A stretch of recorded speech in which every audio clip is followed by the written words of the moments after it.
আর এটা ছিল ভাইফোঁটার দিন সকালবেলা। আমার ছেলে যেহেতু খুব ছোট, ওরও বায়না ধরেছে ওকে ফোঁটা দিতে হবে, কিন্তু ছেলে মানুষ তো এখনও 5 বছর হয়নি। আমাদের বাড়িতে মানা হয় 5 বছর না হলে ফোঁটা বা এরকম কিছু দেওয়া হয় না। তাই ওকে ভুলিয়ে বসানো হয়েছে, একটু আগুনের তাপ আর একটু ধান দুব্য দিয়ে আশীর্বাদ, আর একটা করে ছোট্ট ছোট্ট গিফট। এতেই ভাবছি ওকে ফোঁটা দেওয়া হচ্ছে, এতেই সে খুশি হয়েছে। ও সবাইকে বলছে আমাকেও তো ফোঁটা দিচ্ছে, মিষ্টি দিচ্ছে, ক্যাডবেরি দিচ্ছে, ভীষণ খুশি। দিদিভাই তো আগে এসেই ভাইকে আশীর্বাদ করেছে, একটা ক্যাডবেরি দিয়ে ফেলেছে, ভীষণ খুশি। তারপর দিদিভাই আমার বাবাকে ফোঁটা দিচ্ছে, বাবা ওর সম্পর্কে দাদু হয়, তাই ও বাবাকে ফোঁটা দিচ্ছে।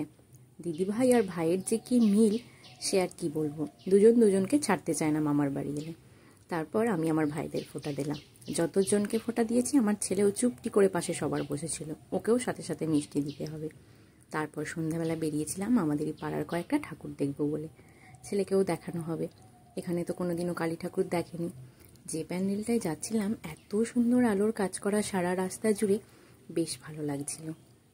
ছেলে বলছে মা দেখো কত পাতা লাগানো, আবার আলোও জ্বলছে কত সুন্দর, সবই তোর কাছে নতুন। খুব ভালো লাগছিল। আর এত বড় ঠাকুর এখানে এসেছিল, হাঁ করে দেখেই যাচ্ছে আমাকে। ছেলে বলছে মা দেখো কত বড় ঠাকুরটা, সত্যিই খুব বড় প্রতিমা, এটাই আমাদের এখানে সব থেকে বড় প্রতিমা। সেখান থেকে গেলাম আমাদের পাড়ার মন্দিরে, মন্দিরেতেও আরতি হচ্ছিল তখন। এটা আমাদের সিদ্ধেশ্বরী মায়ের মন্দির, আর পাশেই ছিল রাধা গোবিন্দের মন্দির। দুটো মন্দিরেই প্রণাম করে প্রসাদ খেয়ে তারপর বাড়ি এসেছিলাম। আর এই কালী পুজোর সময়তেই তো পোকাদের আনাগোনাই, লাইটের কাছে এত পোকা জ্বলছে। ছেলে দেখে বলছে মা এখন এত পোকা কেন, ওকে আবার বললাম কালী পুজোর সময় পোকারা আসে।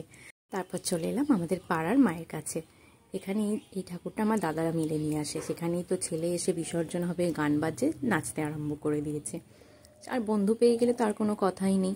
ওই যে দাদাটা ওর সঙ্গে ছিল, ওর খুব বড় বন্ধু, ওর থেকে বড়, কিন্তু ওই দাদাটা নাকি ওর কাছে সব থেকে বেশি ভালো, সবার নাম জানতে শিখে গেছে। খুব মজা, রূপম দাদাকে পেয়ে গেলে আর কাউকে চাই না। বেশ কিছুক্ষণ এখানে কাটিয়ে আবার ঠান্ডা ঠান্ডাও একটু পড়ে যাচ্ছে রাত্রের দিকে। তারপর বাড়ি আসার সময় এখানে আমাদের খিচুড়ি খাওয়ানো হচ্ছিল। দাদারা মিলেই সব আয়োজন করে, প্রতি বছর বিসর্জনের দিন ভোগ খাওয়ানো হয়।